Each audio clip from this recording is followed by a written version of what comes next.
89. A Globo pega pra valer.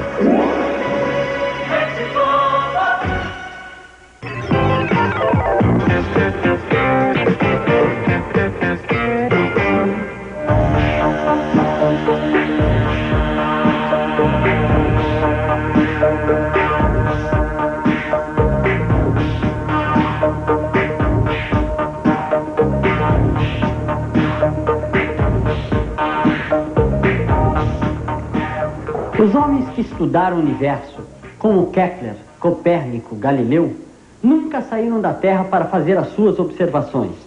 Eles conseguiram descrever o sistema solar como se ele estivesse sendo visto de um outro ponto do espaço, um ponto imaginário.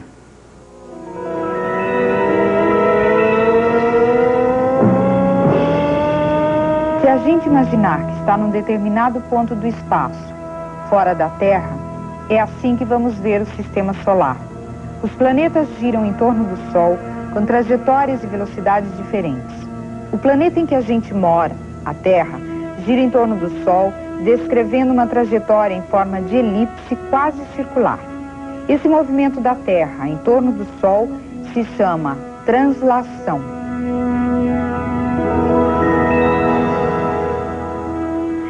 A Terra demora 1 ano para completar esse giro ao redor do Sol. Ou seja, a Terra se translada descrevendo uma elipse completa em torno do Sol em 365 dias e 6 horas. Mas a translação não é o único movimento que a Terra realiza.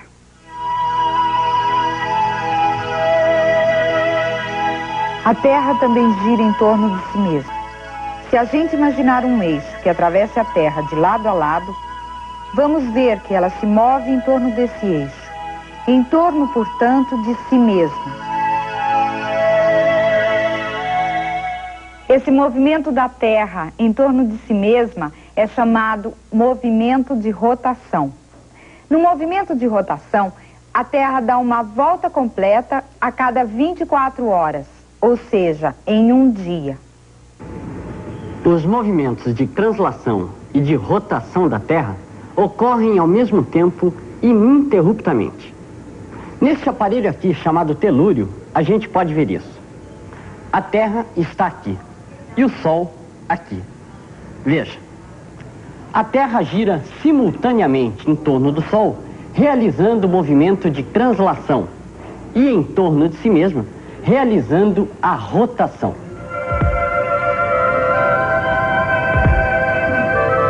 Ao realizar esses dois movimentos, a Terra não está retinha, em pé. Ela apresenta uma inclinação. Com esse globo terrestre, a gente pode notar isso. A elipse descrita pelo movimento de translação da Terra determina um plano. O plano da órbita da Terra. Repare que o eixo de rotação da Terra não é perpendicular a esse plano. Existe uma inclinação de 23 graus e 27 minutos em relação à direção perpendicular ao plano da órbita. A linha A mostra onde estaria localizado o eixo se ele fosse perpendicular ao plano da órbita. A linha B mostra o eixo com a inclinação de 23 graus e 27 minutos. Esta inclinação do eixo permanece a mesma durante toda a translação da Terra ao redor do Sol.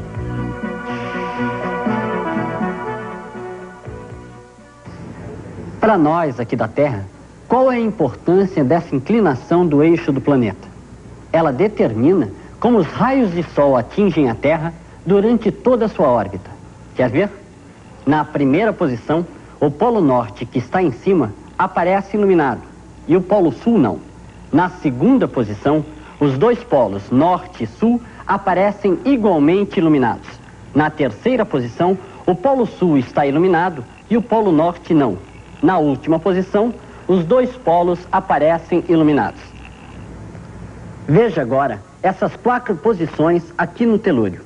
Repare que na sua trajetória em torno do Sol, a Terra é iluminada pelos raios do Sol de maneiras diferentes.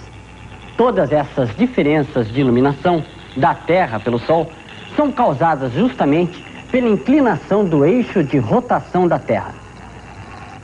As diferenças na iluminação da Terra produzem diferenças no clima, na temperatura, na duração dos dias e das noites. Lembre-se que a Terra realiza uma elipse completa em torno do Sol em um ano. Se prestarmos atenção nas variações da iluminação da Terra durante um ano, veremos como acontecem as estações do ano. Essa posição 1, que nós estamos vendo, corresponde à posição da Terra no dia 21 de junho.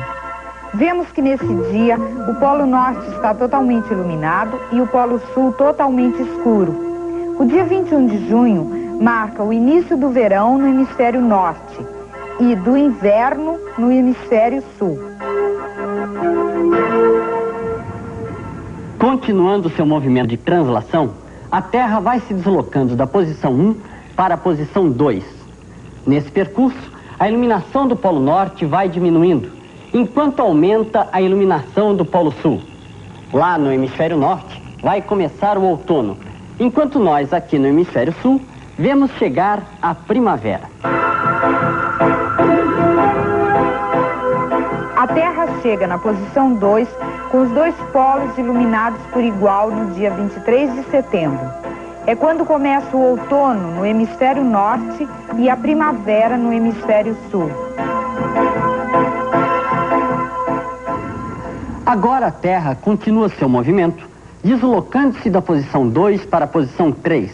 Nesse percurso, aumenta a iluminação do hemisfério sul enquanto transcorre a primavera e, ao mesmo tempo, diminui a iluminação do hemisfério norte, que vive o outono. Para nós, aqui do hemisfério sul, está chegando o verão e, para o hemisfério norte, aproxima-se o inverno. Aí está a Terra na posição 3, no dia 21 de dezembro. Nesse dia, começa o inverno no hemisfério norte e o verão no hemisfério sul. Vemos aqui que o Polo Sul está totalmente iluminado e o Polo Norte totalmente escuro. E a Terra vai caminhando da posição 3 para a posição 4, enquanto vão acontecendo o verão aqui para o hemisfério sul e o inverno lá no hemisfério norte.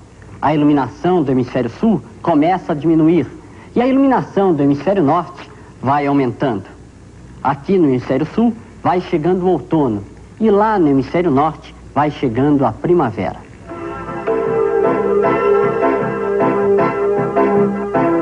No dia 21 de março, a Terra chega à posição 4. Começa a primavera no hemisfério norte e o outono no hemisfério sul. Até o dia 21 de junho, quando terminam a primavera no norte e o outono no sul, a Terra terá feito um giro completo em torno do Sol. Terá passado um ano.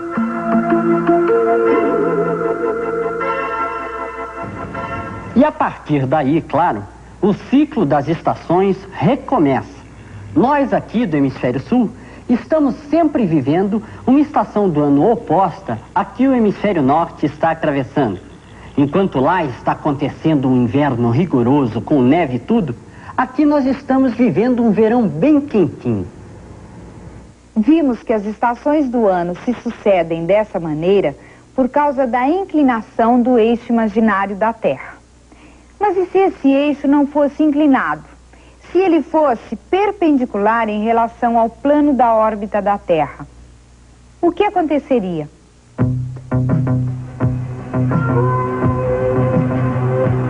Se isso acontecesse, a Terra seria iluminada igualmente durante todo o ano, ou seja, os dois polos, norte e sul, estariam iluminados por igual ao longo de toda a órbita em torno do Sol. Se fosse assim, não existiriam estações do ano. Elas existem porque o eixo de rotação da Terra é inclinado com relação ao plano de sua órbita. Outra característica que diferencia as estações do ano é a duração dos dias e das noites. Nós já sabemos que o movimento de rotação da Terra em torno do seu eixo é que origina os dias e as noites.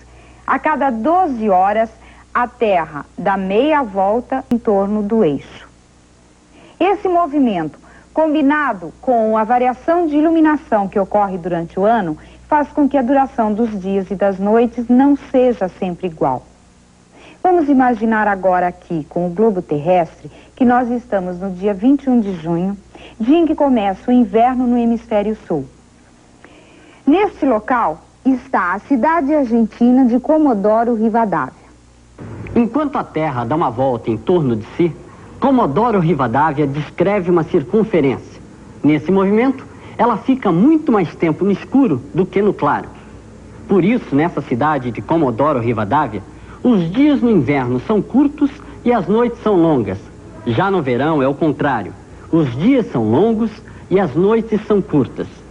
Isso significa que o movimento de translação da Terra, combinado com a inclinação do eixo, provoca a variação de iluminação da Terra pelo Sol durante o ano.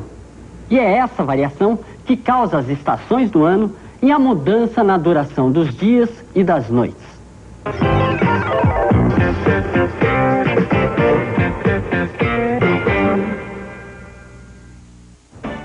Copa do Mundo. Hoje, sorteio da Copa.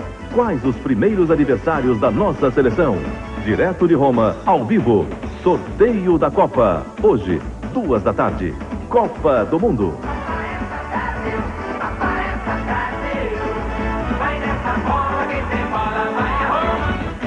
Oferecimento molho tarantela da Arisco. É só abrir, provar e gostar. Hambúrguer Sadia. O hambúrguer do barulho. Banco Itaú. O Itaú está onde você precisa. Hidratante Monange. Depois do sol, sinta na pele a emoção do hidratante Monange. E cerveja Brahma Chopp. Brahma é Brahma, você sabe.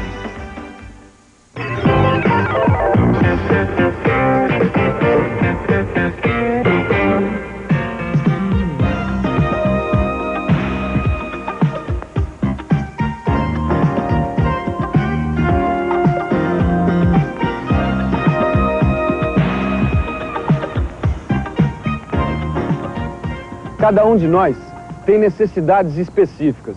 Há pessoas, por exemplo, que por recomendação médica precisam praticar esporte semanalmente.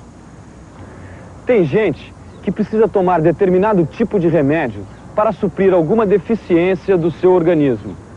Estas são necessidades individuais, mas existem certas coisas que são fundamentais para qualquer pessoa: alimentar-se, comunicar-se, abrigar-se, reproduzir, locomover-se e criar. Estas são necessidades básicas do ser humano. Você já imaginou se nós tivéssemos que providenciar tudo sozinhos para suprir as nossas necessidades? Nós teríamos que plantar e colher nosso alimento, fazer a nossa roupa, fabricar os utensílios que usamos no dia a dia, construir a nossa casa. O homem desenvolveu formas de organização social como meios para satisfazer suas necessidades básicas. Quais são as necessidades básicas do homem?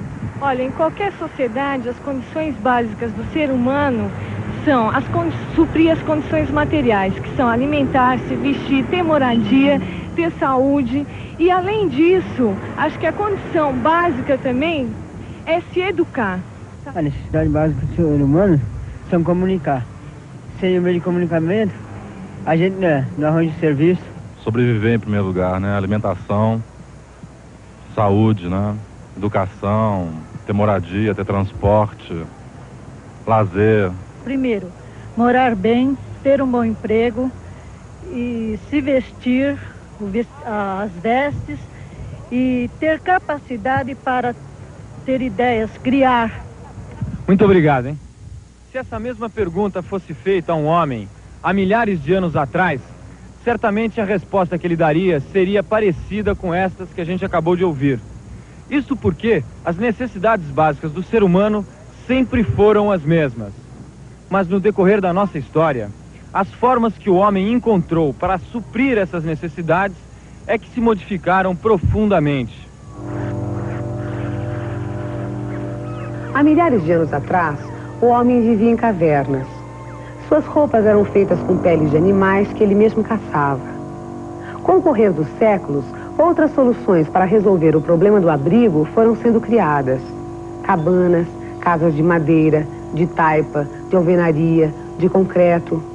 O mesmo aconteceu em relação às vestimentas. Hoje, as pessoas usam roupas feitas com tecidos de linho, algodão, lã e fibras sintéticas. E geralmente, essas roupas são feitas em indústrias, por máquinas, e não apenas pela mão do homem. Cada solução gerou novas necessidades e novas soluções. E assim, a vida em sociedade foi se tornando cada vez mais complexa.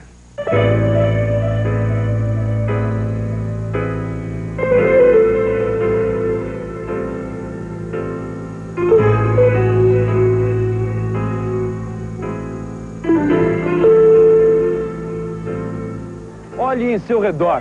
Você vai perceber que os moradores da sua cidade trabalham em diferentes atividades. Todas essas atividades existem para suprir necessidades humanas. Vamos agora conversar com algumas pessoas que vivem aqui nesta cidade para saber com o que elas trabalham. E o que eu tenho aqui, eu compro mercadoria, vendo a mercadoria pro pessoal, né? Tem as mesas de snooker, que eles brincam durante o dia, até a noite. Eu abro aqui às 7 da manhã, fecho às 11 horas, 11 e meia da noite. Né? Tem que atender o vendedor, tem que atender o fornecedor, conferir os vasilhames, ver o que falta, o que não falta. Nós estamos aqui para atender o público e tirar algumas dúvidas que eles têm a respeito do material de construção. Nós vendemos desde o alicerce até o telhado, seja acabamento fino, seja acabamento médio. O balconista aqui tem a utilidade de atender ao público, de fazer compras para o depósito, de tirar calcular ICM, IPI, tirar preço. Eu sou proprietária dessa loja, é uma loja de roupa infantil e de brinquedos, e o meu trabalho nela é mais externo do que interno. Quando eu digo externo, eu refiro à compra de mercadoria, à busca de novidades, um bom preço e uma boa qualidade para o pessoal com quem eu trabalho. A filosofia da loja não é só vender ou, entre aspas, empurrar a mercadoria, é mostrar o que a gente tem, para se a pessoa hoje não puder comprar, uma outra vez, mediante aquilo que ela já viu, que é uma grande variedade, ela poder adquirir. Essas 3 pessoas se ocupam de tarefas que têm a mesma característica: a compra e a venda de diversos produtos que o homem necessita. Essas tarefas são chamadas de atividades comerciais. Bares, supermercados, lojas de imóveis, de sapatos, boutiques, feiras, armazéns, floriculturas. Todas essas atividades também envolvem compra e venda de mercadorias. São, portanto, atividades comerciais. É nas cidades, de modo geral, que se desenvolvem as atividades comerciais. Se você reparar no município em que você mora, você vai perceber isso facilmente. Quase não existem lojas e supermercados nas zonas rurais.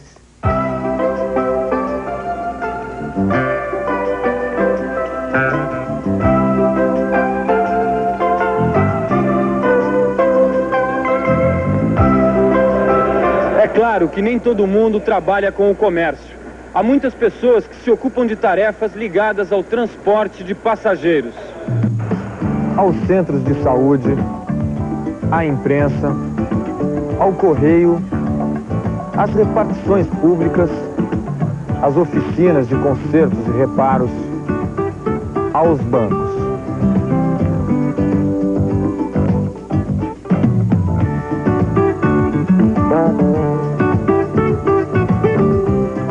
Bom dia.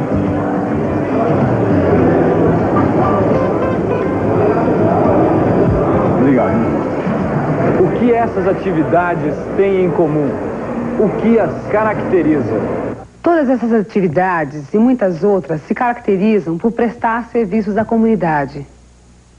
Com o desenvolvimento da sociedade moderna, essas atividades se multiplicaram. O número de pessoas que trabalham no setor de serviços foi o que mais cresceu nas últimas décadas.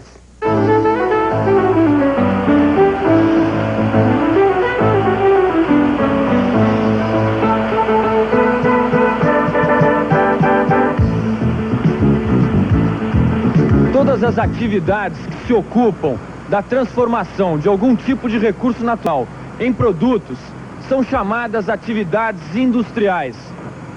Aqui, nesta tecelagem, o algodão é transformado em tecido.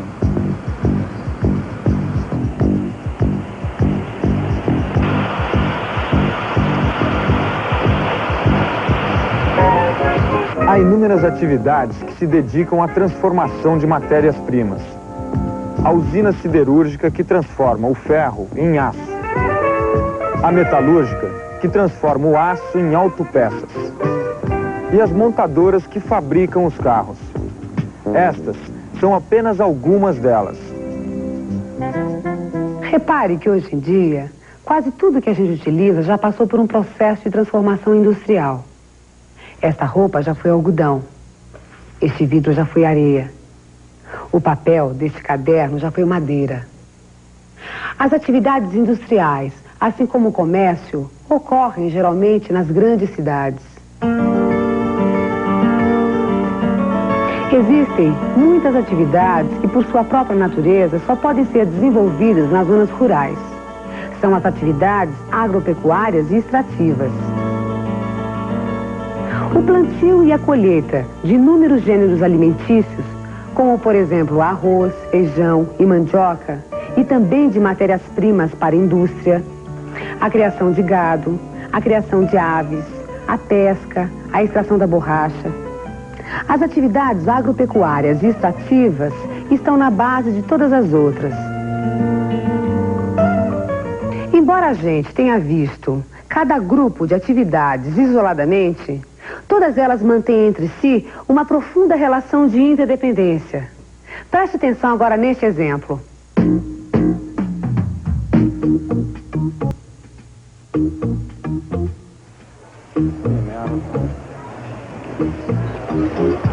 Para este produto chegar até as mãos do consumidor, ele precisou passar por vários processos.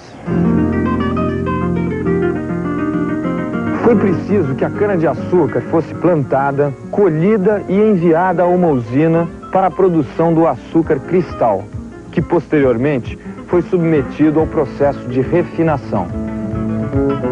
Depois de pronto e embalado, a refinaria fez com que o produto chegasse, através dos meios de transporte, aos supermercados e bares de várias cidades e regiões para que ele pudesse ser comercializado.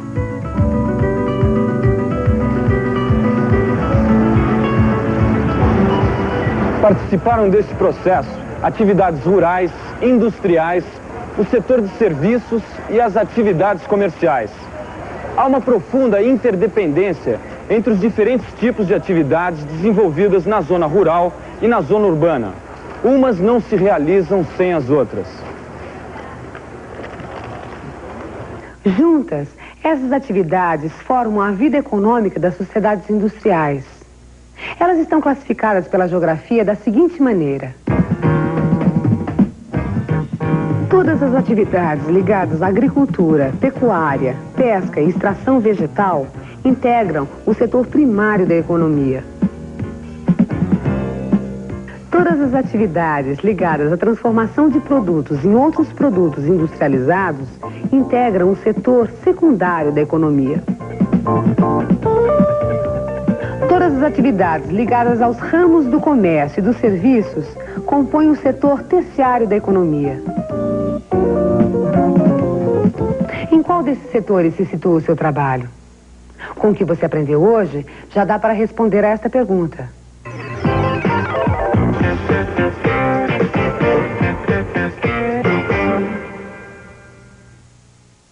Neste domingo, profissão, perigo. Escuta, e a mãe, que até você conseguir ajuda, ela já morreu. A vida de uma amiga nas mãos de MacGyver. Profissão, perigo.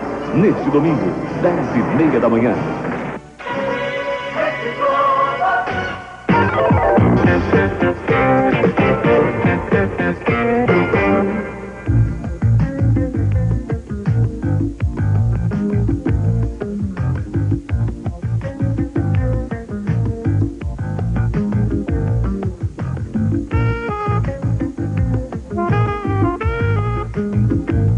Até agora, você aprendeu a caracterizar algumas propriedades dos materiais. a densidade, o ponto de fusão, o ponto de ebulição, a solubilidade. Hoje você vai aprender como e para que se usam essas propriedades. Vamos começar com uma experiência. Nesta experiência, 2 gases incolores vão ser misturados. Um deles é gás amoníaco. O outro é gás clorídrico. Agora eles são misturados. Veja o que acontece. Há uma modificação visível. Forma-se uma névoa branca que é constituída de minúsculas partículas sólidas. Mas como podemos ter certeza de que está acontecendo uma transformação química? Para sabermos se um material está se transformando ou não quimicamente, é necessário isolá-lo, para podermos observá-lo melhor. Quando isolamos um material ou um conjunto de materiais, dizemos que estamos constituindo um sistema. Neste caso, o sistema no início é formado pelo gás clorídrico, proveniente da evaporação do ácido clorídrico, e pelo gás amoníaco, proveniente da evaporação do hidróxido de amônio. E no final, pelo sólido branco formado na reação, o cloreto de amônio.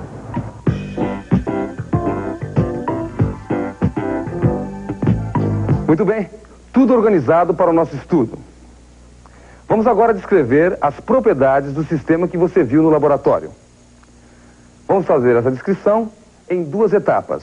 O estado inicial, formado pelo gás amoníaco e gás clorídrico, e o estado final, formado pelo cloreto de amônio, que é o resultado dessa transformação. Descrevemos um sistema pelas propriedades dos materiais. Com esta tabela, eu posso descrever todo o sistema. Primeiro, eu descrevo o estado inicial do sistema.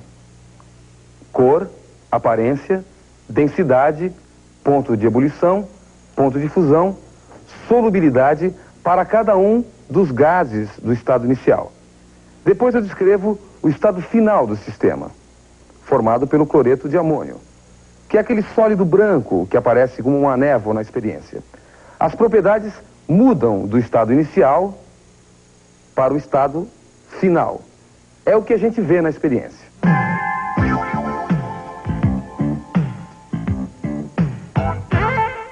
Baseado no conjunto dessas propriedades, podemos afirmar que, nesse caso, houve uma transformação química.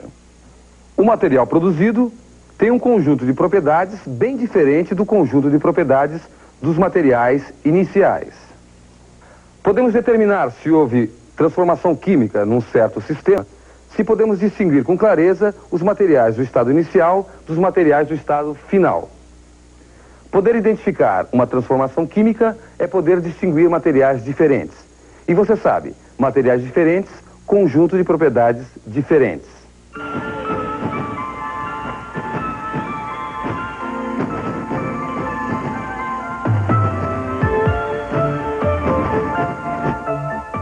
Os fogos de artifício são um bonito exemplo de transformação química. Mesmo sem saber as substâncias que estão dentro dele, é fácil perceber que o estado final é bem diferente do estado inicial. Bem, mas agora vamos a um espetáculo menos pirotécnico e mais prático. Analisando as propriedades desses 2 líquidos, poderemos saber se são a mesma substância ou se são substâncias diferentes. Medimos o ponto de ebulição dos materiais e a solubilidade de um mesmo soluto nos 2 líquidos e registramos os resultados. As propriedades são diferentes, portanto, os materiais são diferentes. Mas que substâncias são essas? Veja como é fácil. É só procurar os valores que nós encontramos para as propriedades dos 2 líquidos. E pronto. Descobrimos que se trata de álcool e água. Identificar um material utilizando o conhecimento das propriedades das substâncias é como um jogo analítico. Para ver como é que é, vamos identificar um material no meio de 9 outros desconhecidos. Aqui começa o nosso jogo. Vamos descobrir a substância misteriosa pelas suas propriedades. Primeira propriedade. A substância não é colorida. Eliminamos todos os materiais que têm cor. Agora, a este mesmo conjunto de substâncias, adicionamos água. Segunda propriedade. A substância não é solúvel em água. Retiramos os materiais que se mostram solúveis em água. Terceira propriedade. A substância é mais densa que a água. Retiramos os materiais que flutuam na água, isto é, que são menos densos que esta. Restam agora um recipiente com um líquido incolor e um sólido transparente. Última propriedade do jogo. O ponto de fusão do material é de menos 22,99 graus Celsius. Assim, eliminamos o sólido, porque a temperatura de fusão dos sólidos é sempre maior que a temperatura ambiente. A substância misteriosa é essa. Vamos saber agora como se chama esta substância. É só procurar as propriedades desse líquido nesta tabela. Trata-se de um líquido incolor, insolúvel em água, densidade maior que a água e ponto de fusão igual a menos 22,99. Vamos ver? Aqui está. A substância é tetracloreto de carbono. E assim termina o jogo da identificação. Através do conjunto de suas propriedades, conseguimos identificar uma substância, distinguindo-a de todas as outras. Agora, vamos a um outro jogo. Você vai descobrir junto comigo. Vamos lá. Procuramos um determinado material. Vamos dar as suas propriedades e você vai ter que encontrá-lo eliminando todos os outros. Primeira propriedade do material: em temperatura ambiente, o material é líquido. Quais os materiais que você eliminaria? Eliminamos todos os materiais que são sólidos.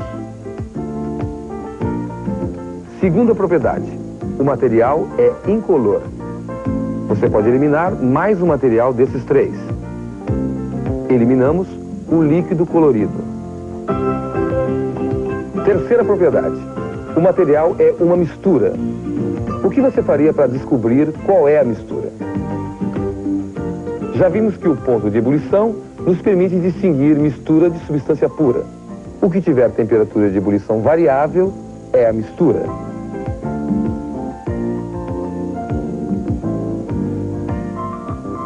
Aqui está o material que procurávamos. E você? Conseguiu acompanhar o jogo ou ficou só olhando enquanto a gente dava as respostas? Bem, trata-se de uma mistura de água e sal.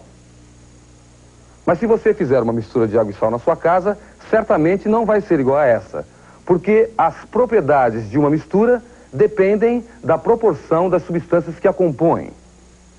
Agora precisamos saber quanto sal e quanta água tem nessa mistura. Para isso, vamos usar as propriedades do ponto de ebulição e ponto de fusão das substâncias. A água e o sal têm ponto de ebulição e ponto de fusão diferentes. Veja na tabela. Eu vou usar essa diferença de propriedade para separar o sal da água. Aquecendo a mistura a 100 graus Celsius, a água vai virar vapor. E o sal não, porque a 100 graus Celsius a água ferve, mas o sal só entra em ebulição a 1413 graus Celsius. E assim, separando a água do sal, é possível medir e calcular a quantidade de cada um desses materiais contidos na mistura. Vamos agora rever os principais usos das propriedades dos materiais que aprendemos no programa de hoje. Analisando as propriedades dos materiais, podemos saber se o material é uma mistura ou se é uma substância pura. Podemos caracterizar e identificar substâncias. Podemos verificar com certeza se ocorreu uma transformação química num determinado sistema.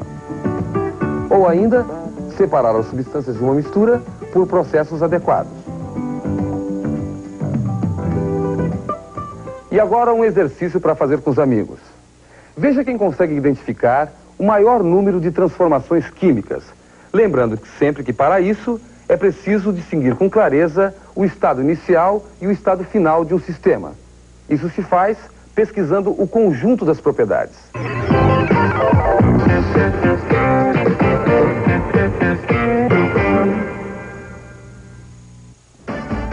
Amistosos da Copa do Mundo. Dia 21, Itália e Argentina. Um grande desafio entre duas grandes seleções classificadas para a Copa de 90. Itália e Argentina, ao vivo, direto da Itália. Quinta, dia 21, 11h30 da manhã.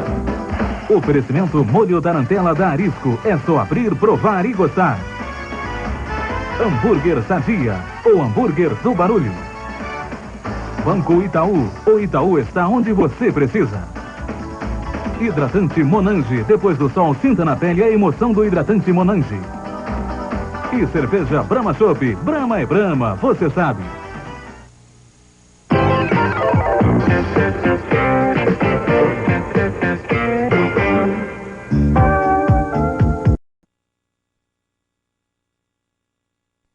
E para isso, é preciso distinguir com clareza o estado inicial e o estado final de um sistema. Isso se faz pesquisando o conjunto das propriedades.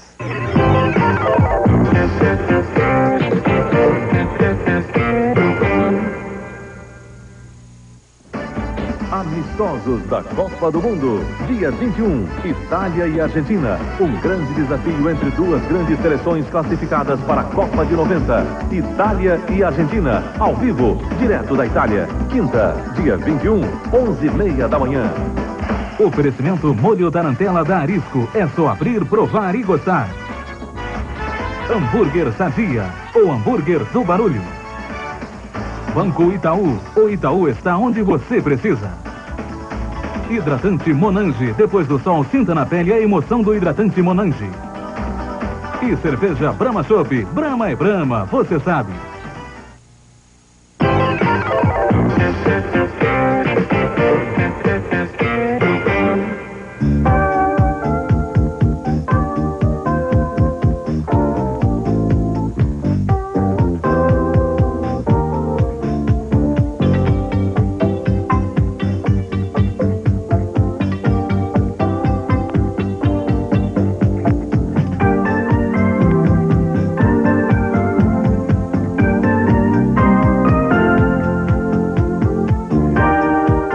Nós estamos numa academia de ginástica. Aqui as pessoas exercitam seus músculos fazendo força. Fazemos força para levantar os pesos, para correr, para jogar bola. Enfim, fazemos força o tempo todo. O vento também está exercendo uma força sobre as folhas da árvore, fazendo com que elas se movimentem.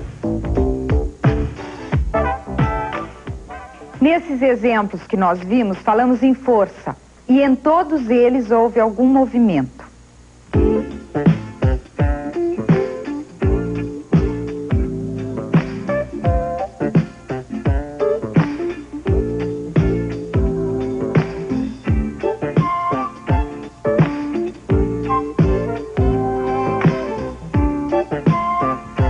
Quando a gente empurra este cubo sobre uma mesa, vamos notar que se deixarmos de aplicar força sobre ele, o cubo para.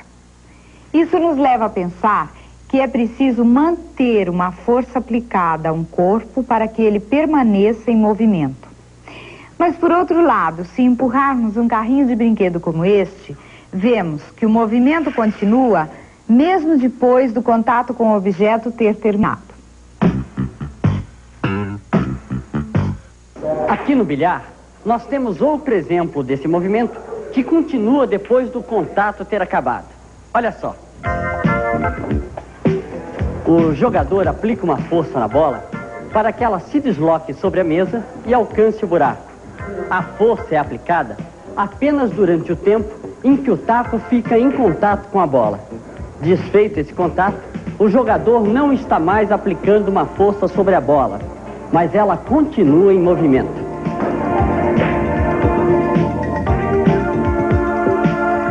Do mesmo modo que o carrinho de brinquedo, a bola permaneceu em movimento durante um tempo, no qual percorreu uma distância, sem nenhuma força atuando para manter esse movimento. A gente pode concluir, então, que é possível haver movimento sem que haja uma força para mantê-lo.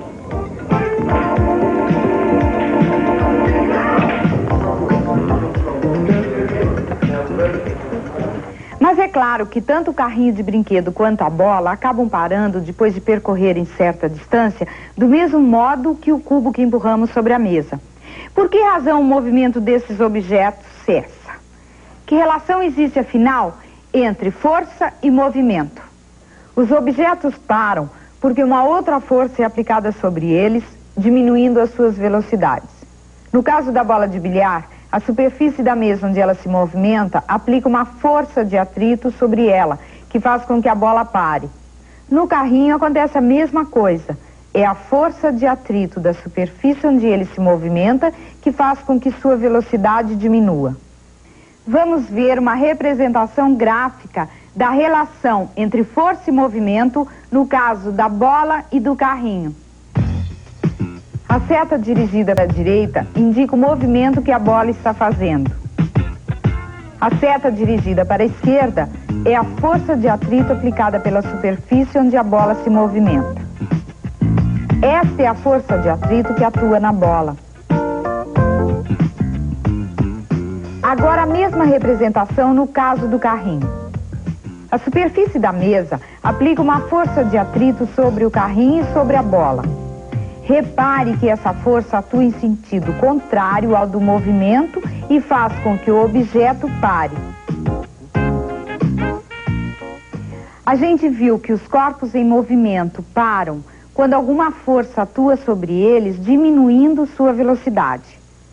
Mas as forças não agem somente para diminuir a velocidade dos corpos. Elas podem agir também para aumentar essa velocidade. E para exemplificar isso, aqui estou eu fazendo força outra vez. Se eu quero aumentar a velocidade desta bicicleta, eu tenho que usar mais força.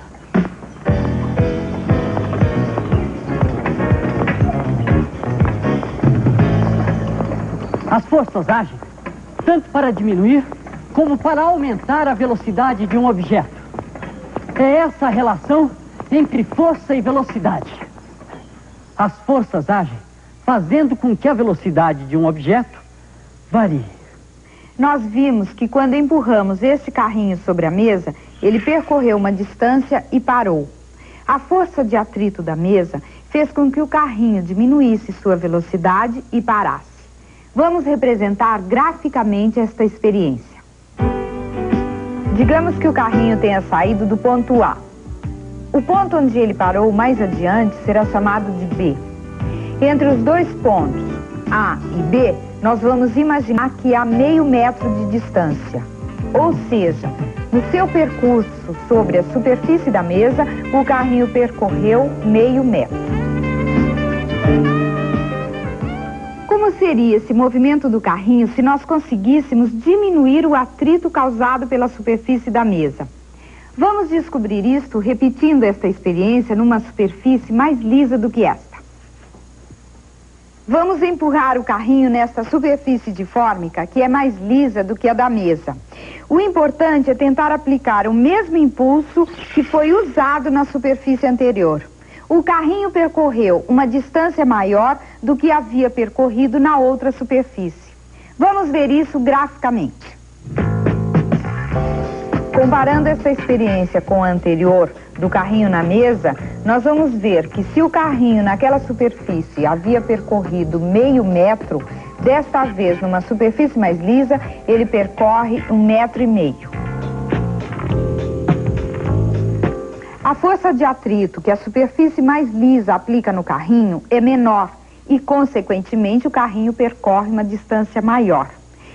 Agora, como será a relação entre força e movimento numa situação onde a força de atrito seja nula? Para conseguir isso, para criar uma situação em que a força de atrito seja nula, nós precisamos usar um aparelho que existe aqui, neste laboratório de física. O aparelho é este aqui, um trilho de ar comprimido. É um trilho que está ligado num compressor de ar. O ar injetado pelo compressor sai por esses furinhos aqui, ó, o tempo todo. Quando colocamos um objeto sobre o trilho, entre esse objeto e o trilho, forma-se um fino colchão de ar que elimina o atrito quase inteiramente. O que acontecerá se aplicarmos uma força sobre esse objeto? Vamos ver. eu vou dar um pequeno empurrãozinho nesse objeto e ver o que acontece.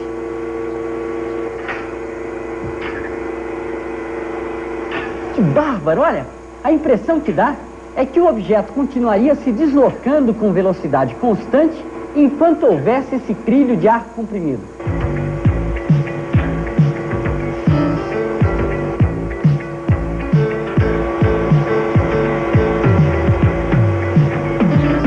Não é só impressão, não. Na verdade, sem a força de atrito, a tendência do objeto é permanecer com sua velocidade constante. E para isso não é necessário aplicar continuamente uma força. Ou seja, sem atrito, é possível que um objeto fique em movimento sem a ação constante de uma força. Se a gente quiser que o objeto aumente a sua velocidade, é só aplicar uma força no mesmo sentido do movimento. Se quisermos que a velocidade diminua, aplicamos uma força no sentido contrário ao do movimento. A velocidade, num caso ou no outro, varia porque alguma força atuou sobre o objeto. Essas experiências que a gente fez mostram o seguinte: um objeto pode estar se movimentando sem a ação de uma força. E a velocidade dos corpos só varia quando eles são obrigados a isso pela ação de uma força. Esta é uma propriedade dos corpos e se chama inércia. Quem descobriu esta propriedade foi Galileu Galilei no século XVII. Galileu observou que, por causa da propriedade da inércia, existem algumas regularidades no movimento dos corpos. Se um objeto está livre da ação de qualquer força, ele fica parado ou em movimento em linha reta com velocidade constante. É possível um objeto estar se movimentando sem sofrer a ação permanente de uma força. Para fazer variar a velocidade de um corpo, é preciso que uma força seja aplicada sobre ele. Um exemplo da inércia dos corpos pode ser observado nas naves espaciais. Como no espaço sideral não existe atrito, as naves permanecem em movimento com velocidade constante por tempo indefinido, enquanto nenhuma força fizer a sua velocidade variar. Mas não é preciso ir tão longe assim para verificar essa propriedade da inércia dos corpos. Observando o movimento de um ônibus, já dá para perceber isso. Preste atenção.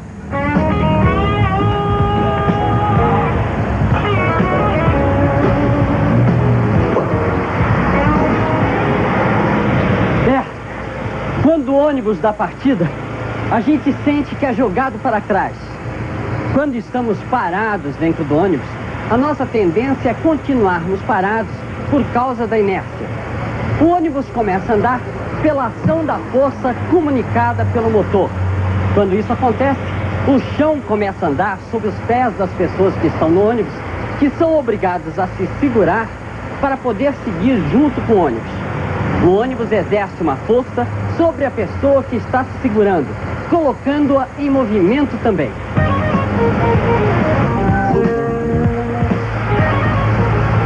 Quando o ônibus que está em movimento breca, a gente dentro dele é jogado para frente. Isso porque a brecada corresponde a uma força contrária ao movimento do ônibus. Os passageiros, por causa da inércia, tendem a continuar o movimento. E para não cair, eles se apoiam em alguma coisa que esteja à sua frente. Isso faz com que eles sofram a ação de uma força que os empurra para trás e que os faz parar junto com o ônibus. Agora veja o que acontece quando o ônibus muda a direção do seu movimento. Quando o ônibus vira à direita, a gente é jogado para a esquerda.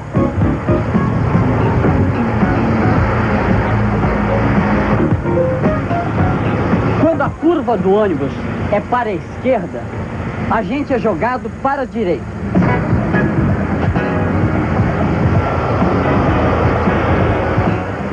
Nesses casos, temos a inércia dos corpos se manifestando novamente.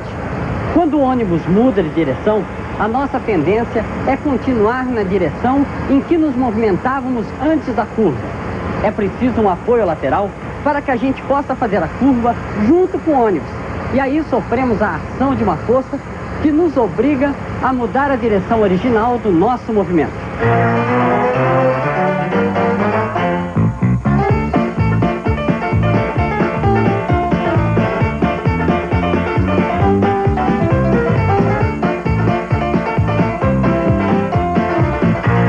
O físico e filósofo Isaac Newton publicou em 1687 um livro chamado Princípios Matemáticos da Filosofia Natural.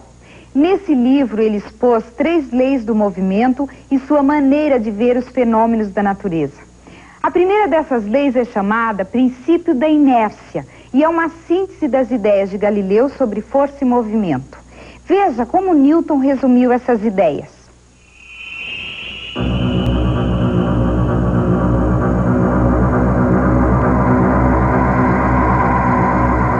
Todo corpo permanece em seu estado de repouso ou de movimento uniforme em linha reta, a menos que seja obrigado a mudar seu estado por forças impressas nele.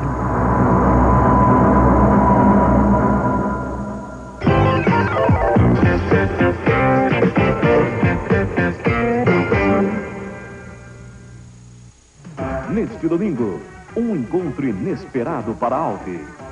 Você é a coisa mais esquisita que eu já vi. Tem que me ver com os pelos molhados. Alve, neste domingo, 11h30 da manhã. Amanhã a gente se encontra lá, hein? Beijo lá, meu amigo. Peça, hein? Um abraço. Espera lá amanhã sem falta, hein? Aí, então amanhã a gente vê lá. Você que prestou o serviço militar nos últimos 5 anos, retorne à unidade militar onde serviu de 9 a 16 de dezembro para atualizar seus dados cadastrais e trocar ideias com os amigos. Sua experiência nos exercícios de guerra é a garantia da soberania nacional. Serviço militar, a segurança do Brasil em nossas mãos.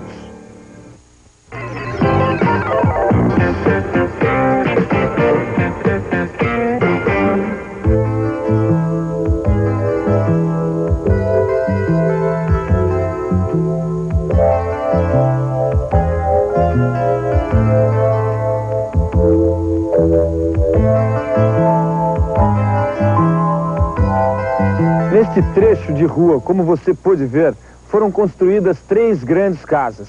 Em cada uma delas vivem aproximadamente 10 pessoas. Ou seja, aqui vivem cerca de 30 pessoas. Isto é muito comum neste bairro luxuoso da cidade de São Paulo.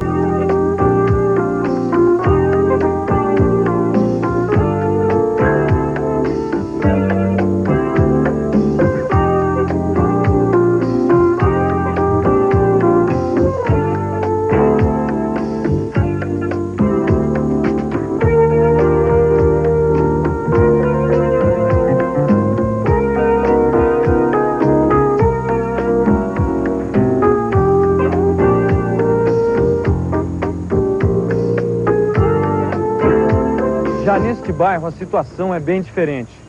Só neste trecho de rua foram construídos 8 prédios. Cada prédio possui, em média, 48 apartamentos. E em cada apartamento vivem provavelmente 5 pessoas. Fazendo as contas, a gente chega à conclusão de que só nesse trecho moram quase 2.000 pessoas. Agora, vejam a quantidade de prédios que existe nesse bairro.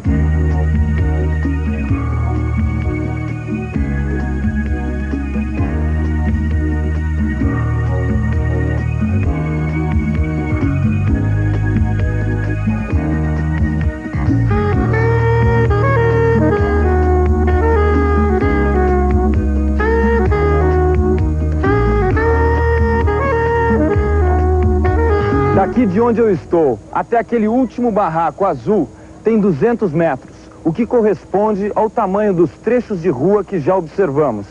Nesta área foram construídos 22 barracos e em cada um vivem de 8 a 10 pessoas. Ou seja, neste espaço situado num bairro periférico da cidade de São Paulo, vivem cerca de 200 pessoas.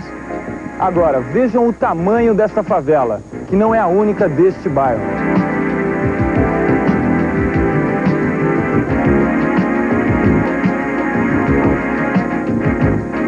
Você conheceu 3 áreas de tamanho semelhante localizadas em bairros distintos de uma mesma cidade. Você deve ter percebido que o número de pessoas que vivem em cada uma dessas áreas não é o mesmo. A população de São Paulo se distribui de maneira desigual pelos diversos bairros da cidade.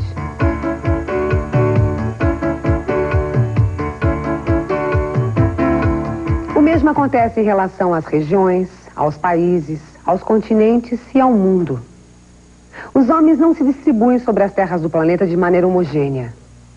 Mas para a gente entender isso melhor, vamos usar uma ferramenta que já conhecemos, os mapas. A superfície do nosso planeta é um conjunto de massas de águas e massas de terras.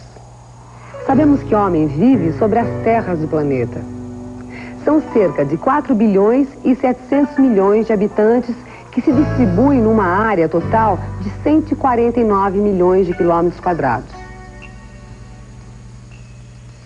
Dá até pra gente se perder na grandeza desses números.